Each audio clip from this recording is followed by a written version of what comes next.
Hello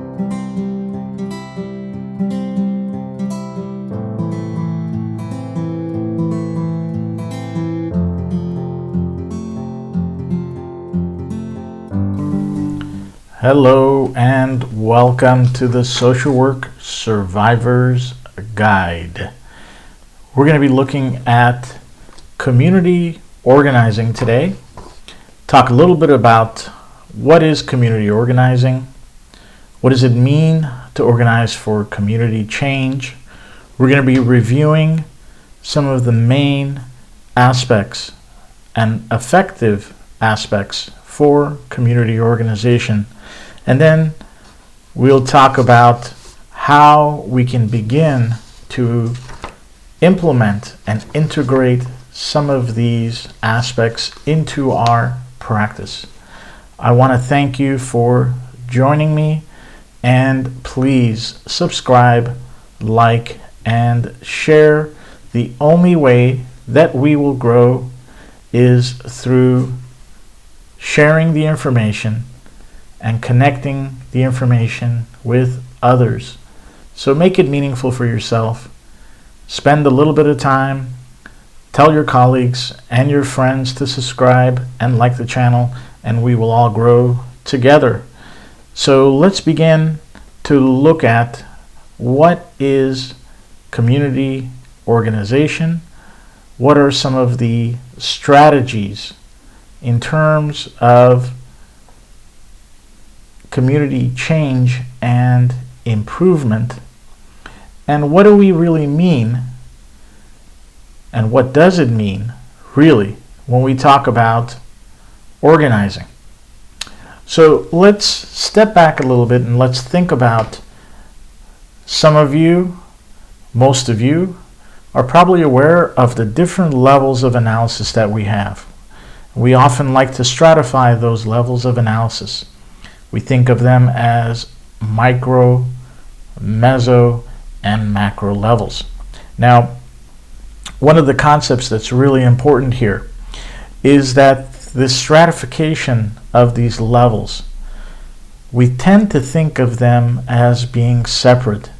In fact, what we know through practice, through research, through perhaps some of your own personal experience, that we are all touched by all of these different levels.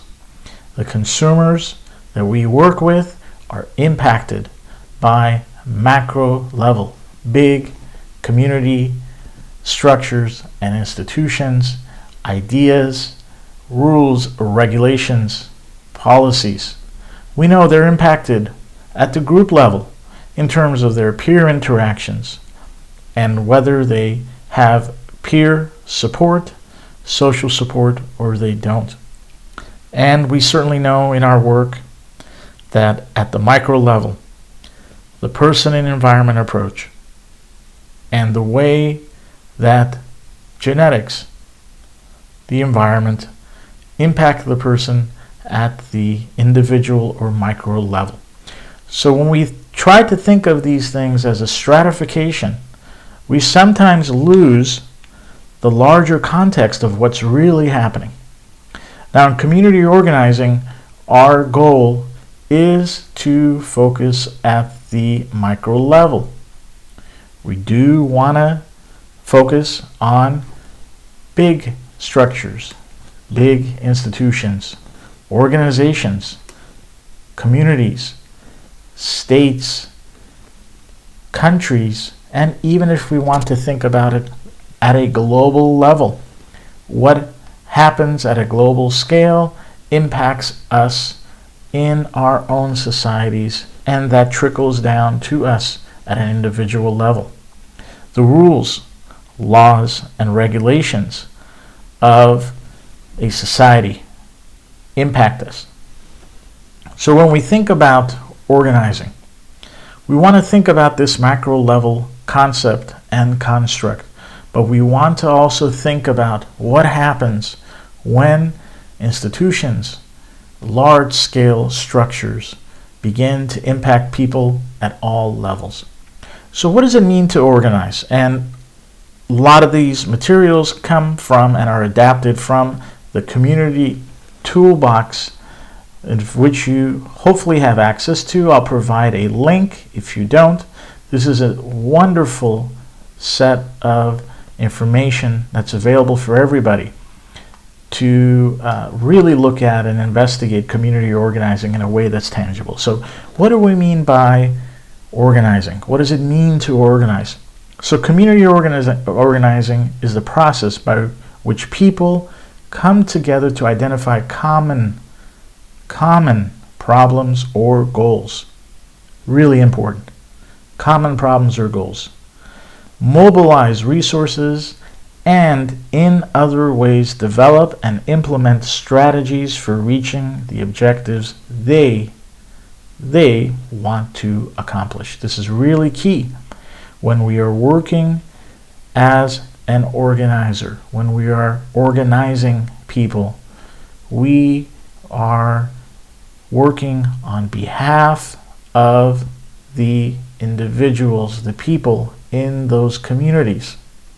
It is their identification of common problems and goals and the mobilization of resources that helps us to help them to hopefully reach the goals that they have. Okay? So this community organizing process is what we are going to be investigating. The next few weeks, we're going to be looking at the community organizing process. So we want to think a little bit about what is effective organizing. What do we mean by effective organizing? So let's start to look at six really broad areas of organizing. And as we go through in this and future videos, we're going to highlight some of these aspects and certainly begin to include practice integration skills. PIS, practice integration skills, that are really key to not only understanding but translating it into action in communities to make change. So let's start to look at what is effective organizing. The first one, gaining an understanding of the community. Well, seems really simple. Community has an identified issue or social problem, and we go in and we fix it for them. No. First step, which is really important, is learning what is the community about. What is it like? Who are the people that make up the community? What does the community institutions and organizations and structures look like? What are the key stakeholders? You're going to hear this term a lot. Stakeholders. What are the key stakeholders in this community? What are the institutions that are the key stakeholders in the community? And we learn the community by implementing a simple skill. Again, practice integration skill of interviewing and building rapport. We build rapport, we interview individuals or groups, we gather information about the community. We also look at the institutions and organizations in the community that make up the community that help us to better understand the community as a whole. So gaining an understanding of the community is the first key step. And second, really key, generating and using power. We're going to talk about power in many effective ways. Power in our society. Power in our society is typically wealth. Now, when we talk about wealth, we also talk about political power. Political power.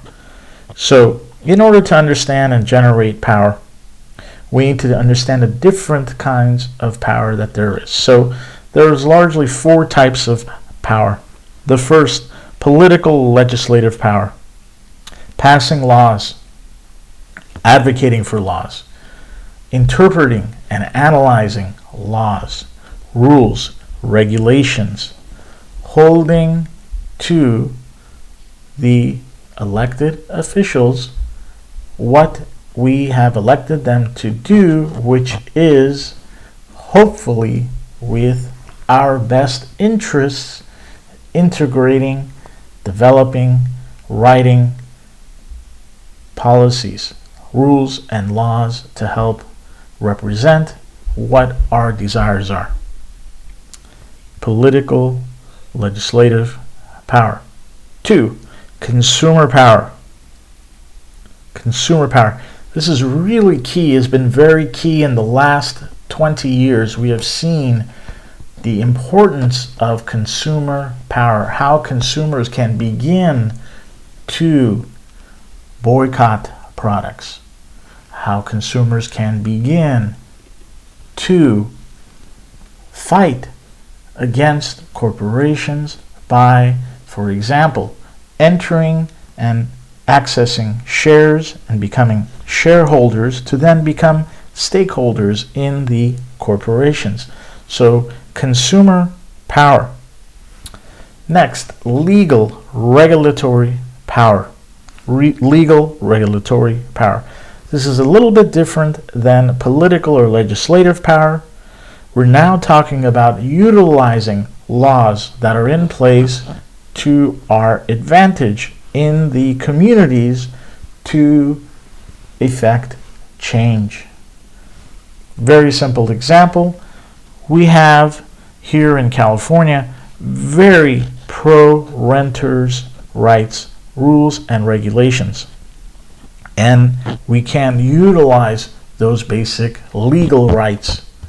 But it is very important, and this is how, again, another practice integration skill is how do we learn and share that regulation and rule with constituents so that they understand when and how to use the laws that benefit them.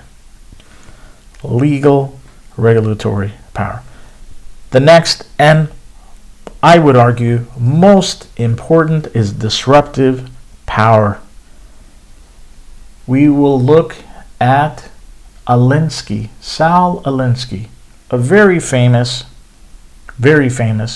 organizer, community organizer. Rules for Radicals, which is his text, seminal text, which outlines his views on community organizing and, more importantly, power. He talked a lot about disruptive power.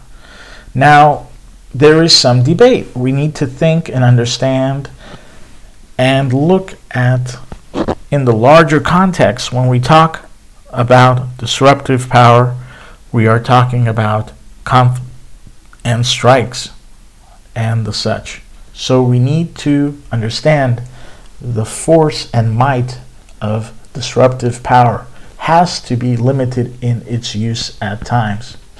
At other times, certainly constituents, community members have the right to take into and affect change through disruptive power. We can use the word violence here. In fact, we will look at Alinsky and look at how he utilized, in many ways, aspects of violence, of agitation to create localized change. So disruptive power. So those are the 4 types of power. Very important for us to understand those. And as we go into communities to see what is the current stake of power that's there, how can we better mobilize power for individuals? Next, articulating issues. It's very important that we're clear about what people find important, which are issues, and we're going to look at strategies to come in the future, but we're going to look at and talk about how issues are generated by people. So articulating issues, the things that are important, social problems that affect people, that are important for them, and what should be done about those. Next is planning purposeful action. Planning is very key. We're going to look at strategy and strategy charts and action through strategies. But we're going to certainly look at, when we plan purposely, what does that look like? Involving other people, we certainly know we need to mobilize. And the way in which we mobilize is we take individuals and we bring them together to mobilize around issues. It's very important that people feel not only that they are being heard, but that they are involved. And we will talk about how we generate emotional connections to important issues. Lastly, generating and using other resources. Now, resources come in many different types. We can look at one of the most important. We talked about power, we talked about wealth and politics. So certainly wealth and politics are important. And wealth and politics means that those with wealth and those with political power or political capital, we're going to talk about political and social capital, those with power have access to resources. So how do we develop these resources within the construct of the communities? What is in place there? What does the community need? How do we bring in, or how do we share power? How do we empower individuals, communities, organizations, and institutions to create change? And the way in which we generate and involve people is the way in which we, very simply, affect change. So, those are the skill sets of effective organizing. Lastly here, and certainly not least, because this is just the beginning to community organizing. We'll have many videos around this. But lastly, it's important to understand, this is really important, a fundamental lesson for organizers is we don't organize people to do something we think they should do or should be done. Instead, we find out what is important to people in the community and we help them reach their goals. This is really key, and this is really pivotal in creating change. What people find important, what people find that is valuable, that helps connect them to their goals, is how we effectuate change. So, in summary, again, thinking about PIS, practice, integration, skills. We talked about what is community organizing, what does it mean to organize, and we looked at effective organizing and the aspects of effective organizing. 6 of them, really key. Gaining an understanding of the community, practice, integration, skills. How do I connect to my community? Macro skill sets, rapport building and interviewing. Gaining and understanding the community, walking the community, seeing what institutions and organizations are critical or vital in the community. 2, generating and using power. We talked about the different types of power. Political power, again, wealth and politics are married together. So we need to think about the effectuation of change through power politically, through power in terms of wealth, consumer power, legal regulatory power, and last but not least, disruptive power. At times, perhaps violence. We will talk about violence and nonviolence, certainly in the realm of organizing. Articulating issues, getting to what is important for the community and helping them, being clear about how we can help them effectuate change by articulating those issues. Planning purposeful change, Practice integration skill, we're going to look at strategy charts and look at issues. So remember that for the future. We're going to talk about how to articulate issues and plan purposeful action by looking at the strategy charts that we develop. Generating and using other resources and involving other people. So lastly, I do want to say this. Community organizing for many social workers has to be seen not as a means to an end. In other words, we don't just organize to effectuate change. We don't just organize to effectuate change, to create change. We organize because community organizing is part of our values and skill sets that we have as social workers. It is within our skill sets. Aspects of social justice, social movements, and change are within our skill sets, and certainly within our ethics. So when we think about organizing, again, don't think about just the macro level, but think about how all these levels have integrated and how we effectuate change throughout all of these levels. I hope that was helpful for you. We'll certainly have many videos to come. I ask you to subscribe, to like, share, and remember, we are all survivors and we are also all warriors. I will all see you next time. I hope you have a great day, great afternoon, a great evening.